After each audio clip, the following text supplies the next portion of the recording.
അപ്പോൾ എല്ലാവർക്കും welcome back to the channel. So ഈ വീഡിയോയിൽ നമ്മൾ നോക്കാൻ പോകുന്നത് എങ്ങനെയായിരിക്കും ബാർസലോണയുടെ സ്റ്റാർട്ടിംഗ് 11 വരാൻ പോകുന്നത്. ആൻഡ് ഇത് തികച്ചും എൻ്റെ ഒരു പോയിന്റ് ഓഫ് വ്യൂവിലാണ്. പക്ഷെ ഇതിൽ ഞാൻ കുറച്ച് പ്ലേയേഴ്സിനെ പ്രൊഡിക്റ്റ് ചെയ്യും. അവരെന്തായാലും ഗെയിം സ്റ്റാർട്ട് ചെയ്യേണ്ട പ്ലേയേഴ്സാണ്. സോ നമുക്ക് നോക്കാം. Let's go.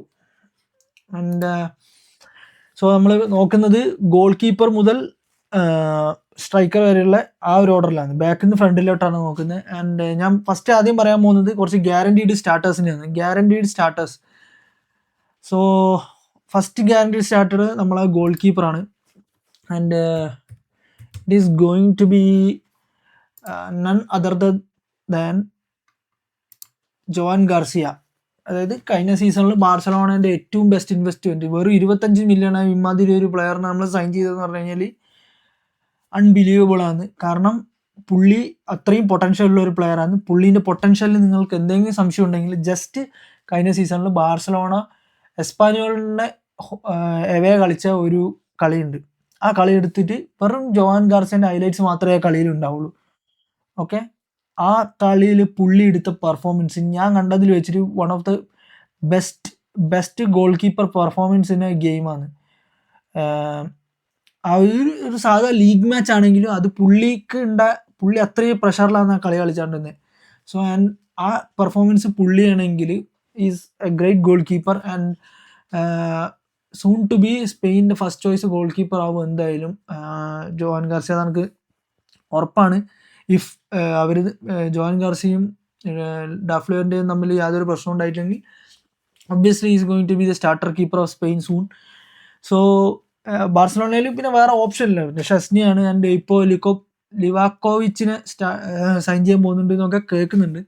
എന്നാലും Joan Garcia is going to be our first choice keeper. എനിക്ക് തോന്നുന്നു ഒരു 5 കൊല്ലത്തേക്ക് ഗ്യാരണ്ടീഡ് ഫസ്റ്റ് സ്റ്റാർട്ടറാണ് Joan Garcia. May be goal കീപ്പറാണ്, അതിലും കൂടുതൽ കിട്ടും. ബട്ട് എനിക്ക് ഉറപ്പാണ് 5 കൊല്ലം, മിനിമം 5 കൊല്ലം എന്തായാലും കിട്ടും. And next guaranteed starting position എന്ന് ഞാൻ പോകുന്നത് സെൻട്രൽ ബാക്കിലാണ്. അത് വേറെ ആരുമല്ല, നമ്മുടെ കൂക്കു കുബാർസിയാണ്. The best defender in the world right now. ഇത്രയും ഒരു യങ് പ്രൊഫൈലിൽ വേൾഡ് കപ്പിൽ പുള്ളി എന്താ ചെയ്തിട്ടുള്ളതെന്ന് നമുക്കറിയാം. സോ വേൾഡ് കപ്പിൽ കളിച്ച എല്ലാ ടീമിനായിട്ട് അത്രയും സോളിഡ് പെർഫോമൻസ് കൊടുത്തിട്ടുള്ള ഒരു പ്ലെയർ വേറെ ഇല്ല. ആൻഡ് ഓൾസോ വേൾഡ് കപ്പിൽ best young player of the ടൂർണമെൻറ്റും ജയിച്ചിട്ടുള്ള ഒരു പ്ലെയറാണ്. സോ കുബാർസിൻ്റെ പൊട്ടൻഷ്യലിനെ പറ്റി നമ്മൾ പറയേണ്ട ആവശ്യമൊന്നുമില്ല. എന്തായാലും ഗ്യാരണ്ടീഡ് പൊസിഷനാണ് കുബാർസി ഇല്ലാണ്ട് ഇപ്പോൾ ബാർസലോണ ഡിഫൻസ് ചിന്തിക്കാൻ പറ്റില്ല. ആൻഡ് ഇത് ക്രേസി ആയിട്ട് നമുക്ക് തോന്നുന്നത് എന്താണെന്ന് പറഞ്ഞു കഴിഞ്ഞാൽ 19 വയസ്സിലാണ് കുബാർസി. 19 വയസ്സായിട്ടുള്ളൂ, അപ്പോഴത്തേക്കും കുബാർസി ഗ്യാരണ്ടീഡ് സ്റ്റാർട്ടറാണ്. അത് ഇപ്പം നമ്മൾ ചിന്തിക്കുമ്പോൾ, പക്ഷെ 17 വയസ്സ് മുതലേ പുള്ളി ഗ്യാരണ്ടീഡ് സ്റ്റാർട്ടറാണ് ഈ ടീമിൽ ബാർസലോണ ടീമിൽ. അപ്പോൾ പുള്ളിക്കുള്ള ആ ഒരു പൊട്ടൻഷ്യൽ നമ്മളൊന്നും പിന്നെ എടുത്ത് പറയണ്ട. എൻ്റെ എല്ലാ ഗെയിമിലും പെർഫോം ചെയ്യുന്ന ഒരു പ്ലെയറാണ്. മിസ്റ്റേക്സ് ലെസ്സാണ്, ബോളിൻ്റെ മുകളിൽ അടിപൊളിയാണ്. സോ ഇങ്ങനത്തെ പോയിന്റ്സിൽ നമ്മളെ ബോൾ പ്ലേയിങ് സെൻറ്റർ ബാക്സ് തന്നെയാണ് നമ്മളെ 2 ഒട്ടുമിക്ക സെൻറ്റർ ബാക്സും. ഐ തിങ്ക് ക്രിസ്റ്റ്യൻസൺ ഒരു പരിധി വരെയൊക്കെ ബോൾ പ്ലേയിങ് സെൻറ്റർ ബാക്ക് തന്നെയാണ്. ആൻഡ് കുബാർസി നോ വേറെ വർത്താനില്ല, കുബാർസി എന്തായാലും സ്റ്റാർട്ട് ചെയ്തേ പറ്റുള്ളൂ. ആൻഡ് നെക്സ്റ്റ് പൊസിഷൻ പറയുന്നത് ബാർസലോണ ഈ ഫോർമേഷനിലാണ് കളിക്കാൻ പോകുന്നത്. 4-2-3-1 with an attacking midfielder. So double പിവറ്റിന് തന്നെ ആയിരിക്കും കളിക്കുന്നത്. ആൻഡ് നെക്സ്റ്റ് നമ്മളെ റോഡ്രി ആണ് ഒരു പിവട്ടായിട്ട് കളിക്കുന്നത്. സോ റോഡ്രീൻ്റെ പിന്നെ വേറെ വർത്താനൊന്നും പറയണ്ട. ഫ്രാങ്കി ഡിജോങ്ങും പെഡ്രിയും കളിച്ചുകൊണ്ടിരുന്ന ആ ഒരു പൊസിഷൻ ഇനി ഫ്രാങ്കി അല്ലെങ്കിൽ റോഡ്രി പെഡ്രി ഈ ലെവലിലേക്കായിരിക്കും ഇനി കളി പോകുന്നത്. ആൻഡ് റോഡ്രി ഈ ടീമിൽ സ്റ്റാർട്ട് ചെയ്യുന്നത് കൊണ്ട് ടീമിന് ഒന്നും കൂടി ഹൈ ലൈനിൽ നല്ല രീതിയിൽ പ്രസ് ചെയ്യാൻ പറ്റും. ബിക്കോസ് 2 സെൻറ്റർ ബാക്കിൻ്റെ ഇടയിൽ പോയി ബോൾ എടുത്ത് കളിക്കുന്ന ഒരു സിസ്റ്റത്തിൽ നിന്ന് ഓൾറെഡി കളിച്ച് പ്രാക്ടീസ് ഉള്ള ഒരാളാണ് റോഡ്രി മാഞ്ചസ്റ്റർ സിറ്റിയിൽ. ആൻഡ് ഐ തിങ്ക് ഹൈ ലൈനായിട്ട് നല്ല രീതിയിൽ കോപ്പപ്പ് ചെയ്യാൻ പറ്റുന്ന ഒരു പ്ലെയറാണ്. ഇത്രയും നന്നായിട്ട് ബോൾ കൺട്രോൾ ചെയ്യാൻ പറ്റുന്ന ഒരു ഡിഫൻസീവ് മിഡ്ഫീൽഡർ ഉണ്ടെങ്കിൽ ഹൈ ലൈൻ കളിക്കുന്നതുകൊണ്ട് വലിയ പ്രശ്നമില്ല ഡിഫൻഡേഴ്സിന്. ആൻഡ് ഓൾസോ നല്ല വിഷനും ഉള്ള ഒരു പ്ലെയറാണ്. ഫിസിക്കലി ബാർസലോണയ്ക്ക് ഇങ്ങനെ ഒരു പ്രൊഫൈലുള്ള ഒരു ബുസ്കറ്റ്സ് ആയാലും ഫിസിക്കലി ഇത്ര സ്ട്രോങ് അല്ല. ബുസ്കറ്റ്സിൻ്റെ വിഷനും അതുപോലെ പ്രഷർ ബോൾ കൺട്രോളിങ്ങുമാണ് ബുസ്കറ്റ്സിൻ്റെ മെയിൻ. ഫിസിക്കാലിറ്റിയിൽ റോഡ്രിൻ്റെ പ്രൊഫൈലുള്ള ഒരു പ്ലെയർ ബാർസലോണയിൽ ഇപ്പോൾ അടുത്തൊന്നും ഉണ്ടായിട്ടില്ല. സോ ഇത് നല്ല രീതിയിൽ ഫിസിക്കലി ഡ്യുവൽസ് വിൻ ചെയ്യാൻ നമ്മളെ സഹായിക്കുന്ന ഒരു സൈനിങ് തന്നെയാണ് Rodri. And one of the best, ഈ ട്രാൻസ്ഫർ വിൻഡോയിൽ ഏറ്റവും ബെസ്റ്റ് സൈനിങ് എന്ന് റോഡ്രി. ഈ അൽവാരസ് നടന്നിട്ടുണ്ടെങ്കിലും റോഡ്രിൻ്റെ അത്ര വലുതാവുമെന്ന് ചോദിച്ചിട്ടുണ്ടെങ്കിൽ ഇല്ല എന്ന് ഞാൻ പറയുള്ളൂ. But for the time being Rodri തന്നെയാണ് ഈ ട്രാൻസ്ഫർ വിൻഡോയിലെ ഏറ്റവും ബെസ്റ്റ് സൈനിങ് ആണ്. ബാർസലോണയിൽ തന്നെ ആ സൈനിങ് വന്നതുകൊണ്ട് I'm really happy. So Rodri ഒരു ഗ്യാരണ്ടീഡ് സ്റ്റാർട്ടറാണ്. ആൻഡ് അടുത്ത എൻ്റെ ഗ്യാരണ്ടീഡ് സ്റ്റാർട്ടറാണ് പെഡ്രി.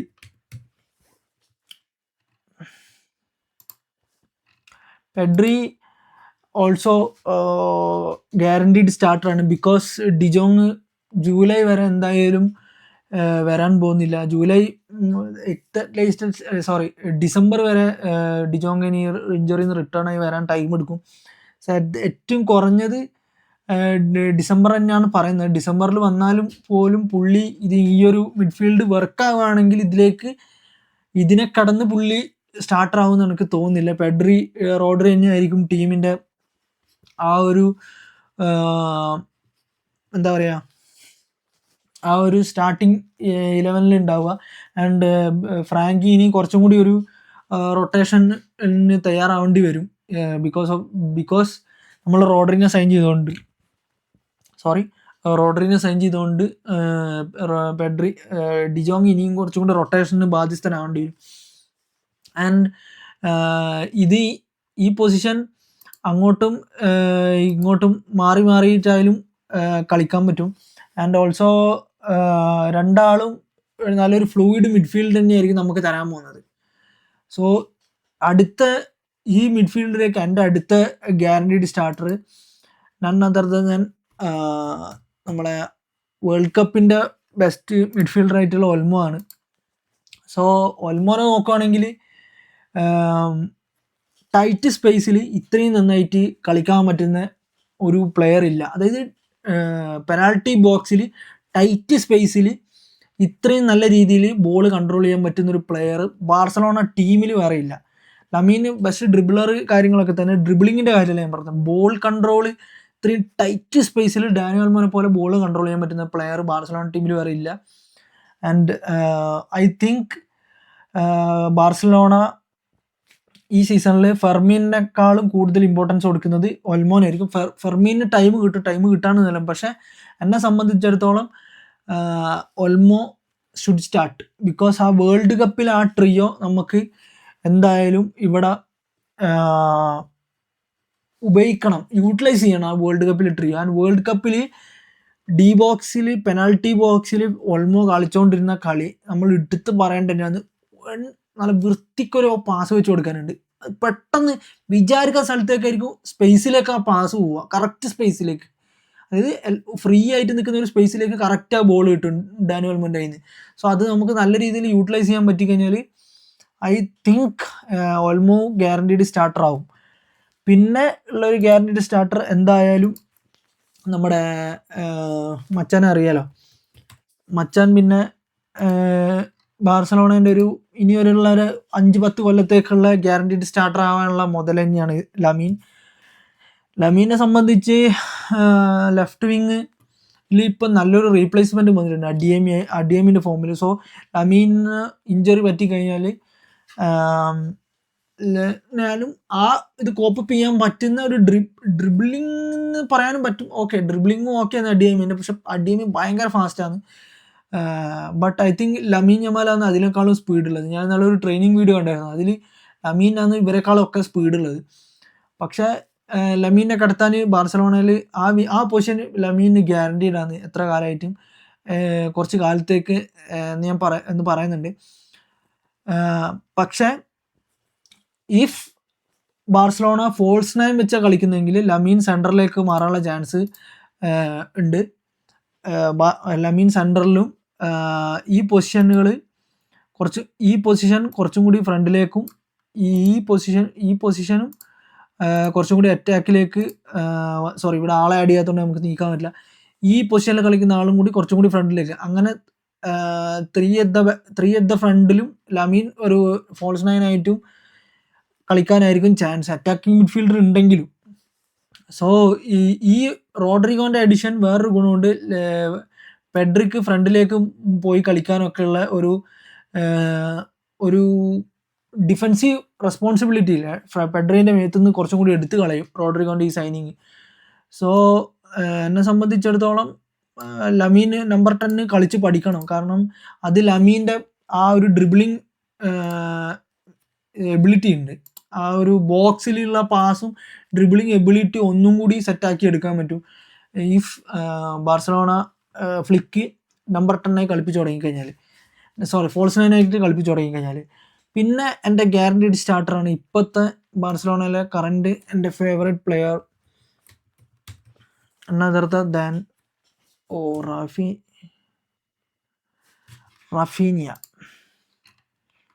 റാഫീനി ഒരു ഗ്യാരണ്ടീഡ് സ്റ്റാർട്ടറായിട്ട് ഞാൻ കാണുന്നുണ്ട്. ബിക്കോസ് റാഫീനൻ്റെ ആ മെൻറ്റാലിറ്റി ടീമിന് വേണടാ. കാരണം റാഫീനൻ്റെ ആ മെൻറ്റാലിറ്റി ആ ടീമിന് വേണം. റാഫീൻ ഇല്ലാണ്ട് ഈ ടീം എങ്ങനെയാണ് കളിക്കുന്നത് എന്നുള്ളത് നമ്മൾ കണ്ടിട്ടുള്ളതാണ്. റാഫീന ഈ ടീമിലേക്ക് കൊണ്ടുവരുന്നത് എന്താണ്, ലമീൻ യമാൽ ഇമ്പോർട്ടൻ്റ് പ്ലെയർ ആയിരുന്നത്, പക്ഷെ ലമീനെക്കാളും ഒരു മെൻറ്റാലിറ്റി വൈസ് റാഫീനാണ് കുറച്ചും കൂടി ഇത്. ആൻഡ് ഐ തിങ്ക് റാഫീൻ തന്നെയായിരിക്കണം ഈ ടീമിലെ ഫസ്റ്റ് ക്യാപ്റ്റൻ. ഡിജോങ് ഉണ്ട്, ബട്ട് ഡിജോങ് ഇഞ്ചുറി പ്രോണും, പിന്നെ ഡിജോങ്ങിന് ആ ഒരു മെൻറ്റാലിറ്റീൻ്റെ വ്യത്യാസമുണ്ട്. ക്യാപ്റ്റനൊക്കെ പ്രൊഫഷണലി നല്ലൊരു പ്ലെയറാണ്, ബട്ട് ഒരു ക്യാപ്റ്റന് ഒരു മെൻറ്റാലിറ്റി ഉണ്ട്. ലൈക്ക് പുയോളിന് ശേഷം ഇത്രയും ഒരു മെൻറ്റാലിറ്റി ഉണ്ട് ബാർസലോണയ്ക്ക്. ഒരു എന്താ പറയുക, മെൻറ്റാലിറ്റി മോൺസ്റ്റർ ആയിട്ടുള്ള ഒരു ക്യാപ്റ്റൻ വരുന്നത് റാഫീന ആയിരിക്കും. റാഫീന ഒരു സീനി ക്യാപ്റ്റനാണ്. റാഫീനെ കോൺസെൻട്രേറ്റ് ചെയ്യാൻ നമ്മൾ ഇവരെ ഗോർഡനെയൊക്കെ വാങ്ങിയിട്ടുണ്ടെങ്കിലും, but I think Raphinha should start. Raphinha ഉള്ളപ്പോഴും റാഫീന ഇല്ലാത്തപ്പോഴും കളിക്കുന്ന ബാർസലോണൻ്റെ വ്യത്യാസം കറക്റ്റ് മനസ്സിലാകുന്നുണ്ട്. ആൻഡ് കഴിഞ്ഞ സീസണിൽ അത്ലറ്റിക്കോ മാഡ്രിഡിനായിട്ടുള്ള കളികളിൽ നമ്മളത് വ്യക്തമായി കണ്ടിട്ടുണ്ട്. റാഫീന കളിക്കുമ്പോഴുള്ള വ്യത്യാസവും റാഫീന കളിക്കാണ്ടിരിക്കുമ്പോഴുള്ള വ്യത്യാസവും ടീമിന് എത്രമാത്രം മെൻറ്റാലിറ്റിയിൽ വ്യത്യാസം ഉണ്ടെന്നുള്ളത് ഉണ്ട്. റാഫീന ഒരു ക്ലിനിക്കൽ പാർട്ടാണ് ടീമിൻ്റെ. അത് നമുക്ക് മനസ്സിലാവുകയാണെങ്കിൽ റാഫീന ടീമിൽ നിന്ന് പോയിട്ട് ഈ ടീം കുറച്ച് സീനായി കളിച്ചു തുടങ്ങണം. മീൻസ് കുറച്ച് ബാഡായിട്ട് കളിച്ചു തുടങ്ങുമ്പോൾ നമുക്ക് ഈ ടീം റാഫീനയുടെ വില മനസ്സിലാവും. റാഫീന ഇല്ലാത്തപ്പോൾ തന്നെ ടീമിൽ എത്രമാത്രം വ്യത്യാസം ഉണ്ടെന്നുള്ളത് നമുക്ക് വ്യക്തമായിട്ട് കാണാൻ പറ്റും. സോ ഇത്രയും position, Joan Garcia, Cubarsi, Rodri, Pedri, Lamine, Olmo, Raphinha, already 7 position guaranteed ആയിട്ട് സ്റ്റാർട്ട് ചെയ്യണമെന്ന് ഞാൻ വിശ്വസിക്കുന്നുണ്ട്. സോ ഇത്രയും പൊസിഷനിൽ ഗ്യാരണ്ടീഡ് പ്ലെയേഴ്സ് ആണ് വേണം. ഇനി എൻ്റെ സ്റ്റാർട്ടിങ് 11 നോക്കുവാണെങ്കിൽ ഞാൻ നമ്മളെ ഏറ്റവും 3ാമത്തെ പ്രാവശ്യം നമ്മൾ ഫ്രീ ആയിട്ട് വാങ്ങിയിട്ടുള്ള ജോവ കാൻസലോനെ തന്നെയാണ് ലെഫ്റ്റ് ബാക്ക് ആയിട്ട് ഞാൻ ചൂസ് ചെയ്യുക. ബാൾഡേ ഉണ്ടെങ്കിലും ബാൾഡേനെ ഫ്ലിക്ക് ട്രസ്റ്റ് ചെയ്യുന്നില്ല എന്ന് തോന്നുന്നുണ്ട്. കാരണം ബാൾഡേക്ക് കുറച്ച് പ്രശ്നങ്ങളുണ്ട്. അതായത് ഡിഫെൻസീവ്ലി ബാൾഡേ അത്ര നല്ലൊരു പ്ലെയർ അല്ല, ബട്ട് അറ്റാക്ക് വൈസ് അറ്റാക്കിലും പുള്ളിക്ക് വേണ്ടത്ര ഒരു കോൺട്രിബ്യൂഷൻ ചെയ്യാൻ പറ്റുന്നില്ല. അതുകൊണ്ട് തന്നെയാണ് ക്യാൻസലോനെ കഴിഞ്ഞ വിൻഡോയിൽ സൈൻ ചെയ്തതും ക്യാൻസലോ പിന്നെ അങ്ങോട്ട് റെഗുലർ ബാർസേൻ്റെ സ്റ്റാർട്ടർ ആയതും. സോ ക്യാൻസലോ തന്നെ ആയിരിക്കും ഇനിയുള്ള ലെഫ്റ്റ് ബാക്ക് പൊസിഷൻ നല്ല രീതിയിൽ കൺട്രോൾ ചെയ്യാൻ പോകുന്നത്. ആൻഡ് ഓൾസോ 2024 ചാമ്പ്യൻസ് ലീഗ് സീസണിൽ നമ്മൾ കണ്ടതാണ്, ഇന്റർ മിലാനുമായിട്ട് നമ്മൾ 2 റൈറ്റ് ബാക്സും ബാൾഡയും കൂണ്ടയും ഇല്ലാണ്ടാണ് കളിച്ചത്. സോ ബാക്കപ്പ് ആയിട്ടും നല്ലൊരു ഓപ്ഷൻ തന്നെയാണ് ജോ കാൻസലോ റൈറ്റ് ബാക്കിൽ. പക്ഷേ ഞാൻ പറയും Cancelo should start. And right ബാക്കിലാണെങ്കിൽ ഞാൻ നോക്കുവാണെങ്കിൽ എനിക്ക്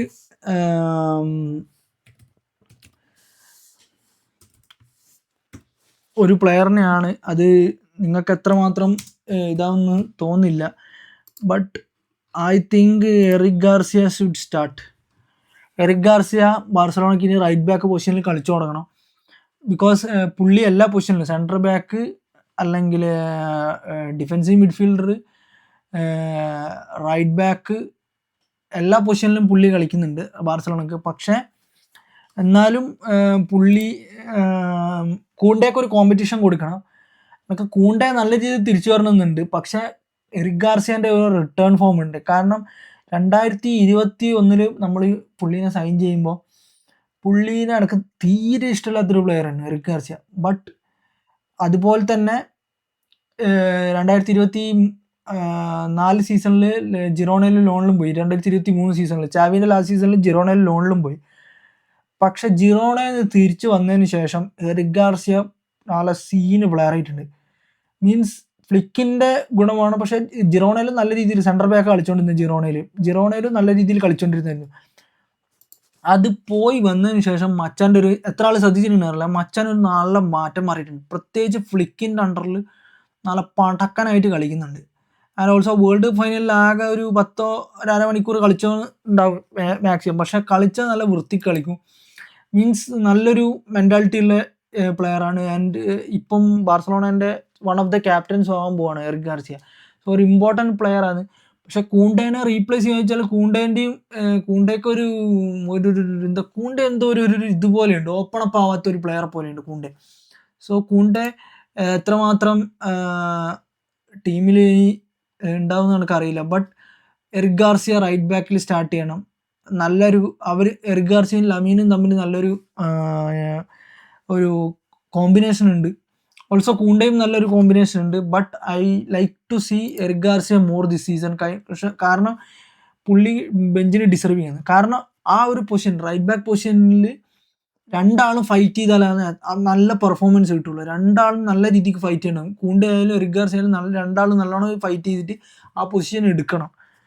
സോ എറിക് ഗാർസിയനെയാണ് ഞാൻ എക്സ്പെക്ട് ചെയ്യുന്നത്. ആൻഡ് ഇവിടെ ലെഫ്റ്റ് സെൻറ്റർ ബാക്കായിട്ട് ഫ്ലിക്ക് എന്തായാലും ട്രസ്റ്റ് ചെയ്യാൻ പോകുന്നത് ഒരാളെ ആയിരിക്കും ഈ സീസണിൽ.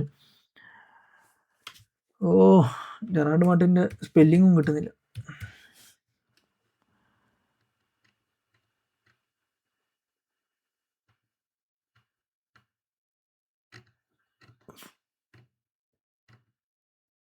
ബാക്കി എല്ലാ മാർട്ടിനും വന്നു, ജെറാർഡ് മാർട്ടിൻ മാത്രം വന്നില്ല.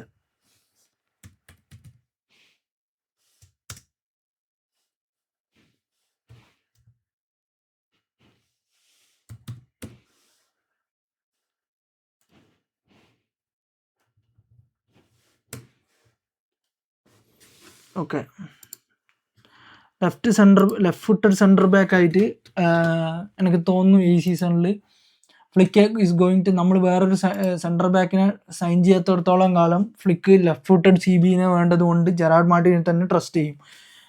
ആൻഡ് ഐ തിങ്ക് ജെറാർഡ് മാർട്ടിന് നല്ലൊരു സെൻറ്റർ ബാക്കായിട്ട് മാറിയിട്ടുണ്ട്. ഇപ്പം ബാർസലോണ സിസ്റ്റത്തിൽ കുബാർസിനായിട്ട് നല്ല രീതിയിൽ കളിക്കുന്നുണ്ട്. പക്ഷേ ഒരു എക്സ്പീരിയൻസ്ഡ് സെൻറ്റർ ബാക്ക് വരുമ്പോഴാണ് കുബാർസി ഒന്നും കൂടി ഒരു ബീസ്റ്റായി മാറുന്നത്. ബട്ട് എന്നാലും ഇപ്പോൾ ഉള്ളത് കൊണ്ട് ഓണം പോലെ എന്ന് പറയുന്ന പോലെ ജെറാർഡ് മാർട്ടിൻ ആ പൊസിഷന് അത്ര മോശം പെർഫോമൻസ് ഒന്നുമല്ല, നല്ല പൊസിഷൻ നല്ലൊരു പെർഫോമൻസ് കൊടുക്കുന്നുണ്ട്. പക്ഷെ ജെറാർഡ് മാർട്ടിൻ ഒന്നും കൂടി ഒന്ന് മെച്ചപ്പെട്ട് കഴിഞ്ഞാൽ ബാർസലോണേൻ്റെ ആ സെൻറ്റർ ബാക്ക് പൊസിഷൻ ഗ്യാരൻറ്റീഡ് ആണ്. പിന്നെ വേറൊരാളെ നോക്കേണ്ട ആവശ്യമില്ല left footed centre back.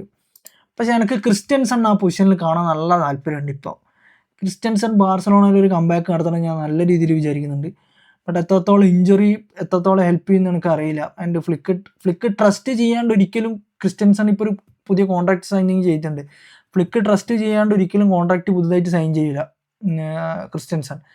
So എനിക്ക് തോന്നുന്നു ഈ സീസണിൽ നമ്മൾ ഇഞ്ചറി ഇല്ലെങ്കിൽ ക്രിസ്റ്റ്യൻസനെ കുറച്ചുകൂടി കൂടുതൽ നമ്മൾ കാണും ഈ സീസണിൽ. ആൻഡ് ക്രിസ്റ്റ്യൻസൺ നല്ലൊരു സെൻറ്റർ ബാക്ക് തന്നെയാണ്. പിന്നെ വേറെ നമ്മൾ ഓപ്ഷനുള്ള എറിക് ഗാർസിയ മാത്രമാണ് സെൻറ്റർ ബാക്കിൽ. പിന്നെ ആ ഒരു ലാമാസിയ പ്ലെയറും ഉണ്ട്, പുള്ളിൻ്റെ പേര് ഞാൻ മറന്നുപോയി, അവനും ഉണ്ട്. ആൻഡ് ഓഫ് കോഴ്സ് നമ്മൾ ഒരു സ്ട്രൈക്കറെ സൈൻ ചെയ്തിട്ടില്ല ഇതുവരെ. ആൻഡ് അത് ആരാ ഉണ്ടാവുമോ എന്നുള്ളതും അറിയില്ല. ആൻഡ് സ്ട്രൈക്കറെ സൈൻ ചെയ്തെടുത്തോളം കാലം സ്ട്രൈക്കറെ സൈൻ ചെയ്യുന്നത് വരെ, ഒരു നാച്ചുറൽ സ്ട്രൈക്കറെ സൈൻ ചെയ്യുന്നത് വരെ ഞാൻ ആൻ്റണി ഗോർഡനെ വെച്ചിട്ടായിരിക്കും കളിക്കാൻ താല്പര്യപ്പെടുന്നത്. എന്തുകൊണ്ടാണെന്ന് വെച്ച് കഴിഞ്ഞാൽ ഹംസ അബ്ദുൽ കരീം എന്ന് പറഞ്ഞിട്ടുള്ള പുതിയൊരു 19 വയസ്സുള്ള ഒരു ഈജിപ്ഷ്യൻ സ്ട്രൈക്കർ നമുക്ക് കിട്ടിയിട്ടുണ്ട്. പുള്ളി എന്ന് പറയുന്നത് നാച്ചുറൽ സ്ട്രൈക്കറാണ്. പക്ഷെ പുള്ളിക്ക് ഗെയിം എക്സ്പീരിയൻസ് ഇല്ല.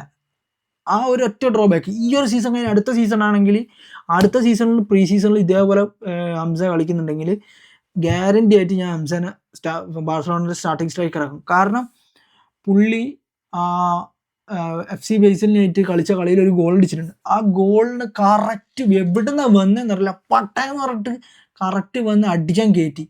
സോ നല്ല ഹൈറ്റും ബോൾ പ്ലേയിങ്ങിൽ വലിയ ഇതില്ല, പക്ഷെ കറക്റ്റ് പൊസിഷനിൽ എത്തുന്നുണ്ട് സ്ട്രൈക്കർ ഫിനിഷ് ചെയ്യാൻ. ബോൾ പ്ലേയിങ് ഇല്ലെങ്കിൽ ഇത് ഉള്ളത് കൊണ്ട് കറക്റ്റ് ഫിനിഷ് ചെയ്യേണ്ട സ്ഥലത്ത് കറക്റ്റ് ബോൾ എത്തുന്ന സമയത്ത് കറക്റ്റ് എത്തുന്നതുകൊണ്ട് പുള്ളി ഒരു നാച്ചുറൽ സ്ട്രൈക്കർ തന്നെയാണ്. സോ ആ നാച്ചുറൽ സ്ട്രൈക്കർ പക്ഷെ എക്സ്പീരിയൻസ് ഇല്ലാത്തത് കൊണ്ട് നമുക്ക് സ്റ്റാർട്ട് ചെയ്യാൻ പറ്റില്ല. ആൻഡ് ഐ തിങ്ക് ഫ്ലിക്ക് നല്ലവണ്ണം ട്രസ്റ്റ് ചെയ്യുമെങ്കിൽ ചിലപ്പോൾ നമ്മൾ കണ്ടേക്കാം. ബട്ട് ഗോർഡൻ തന്നെ ആയിരിക്കും ഈ സീസണിൽ ബാർസലോണയുടെ starting striker, unless we sign a striker. അതുവരെ ഗോർഡൻ ആയിരിക്കും നമ്മളെ സ്ട്രൈക്കർ എന്ന് എനിക്ക് തോന്നുന്നുണ്ട്. കാരണം ന്യൂകാസിലും അതുപോലെ കളിച്ചിട്ടുണ്ട്. പിന്നെ ബോൾ പ്ലേയിങ്ങിലും നല്ല ഇതാണ്, പേസ് ഉണ്ട്, പ്രസ് ചെയ്യും. അതാണ് മെയിൻ, പ്രസ് ചെയ്യും. ഫ്ലിക്കിന് അതാണ് മെയിൻ. സോ ഗോർഡൻ ഫ്രണ്ടിലായാലും ഡിഫെൻഡ് ചെയ്യുമ്പോൾ നല്ല രീതിയിൽ പ്രസ് ചെയ്യുന്ന ഒരു പ്ലെയറാണ്. അറ്റാക്കിനും നല്ല സ്പീഡുണ്ട്. സോ ഐ തിങ്ക് ഗോർഡനെ തന്നെ ആയിരിക്കും ആ പ്രസ്സിങ് എന്നുള്ളൊരു ഇതിൽ ഗോർഡൻ തന്നെ. ഫ്ലിക്കിൻ്റെ സിസ്റ്റത്തിൽ എല്ലാം അറിയാലോ, ഡിഫൻഡറും സ്ട്രൈക്കർ വരെ നമ്മൾ ഡിഫെൻഡ് ചെയ്യാൻ പോകേണ്ടി വരും. സോ അതുകൊണ്ട് ഗോർഡനും ആയിരിക്കും സ്റ്റാർട്ടിങ് 11 സ്ട്രൈക്കർ. നമ്മളൊരു സ്ട്രൈക്കറെ സൈൻ ചെയ്ത് കഴിഞ്ഞാൽ ചിലപ്പോൾ അത് മാറാം. ആൻഡ് ഐ തിങ്ക് ഇതാണ് എൻ്റെ Barcelona starting 11 for this season. Joan Garcia Eric as right back, Cubarsi, Gerard Martin center back, Cancelo left back, Rodri, Pedri midfield, and Lamine, Olmo, Raphinha left wing, attacking midfielder right വിങ്ങിൽ, and Gordon striker. Also ഈ ഒരു പൊസിഷനിൽ ഞാൻ വേറെ ആളെ കാണുന്നുണ്ട്. അത് നമ്മളെ ഡിജോങ്ങിനെയാണ്,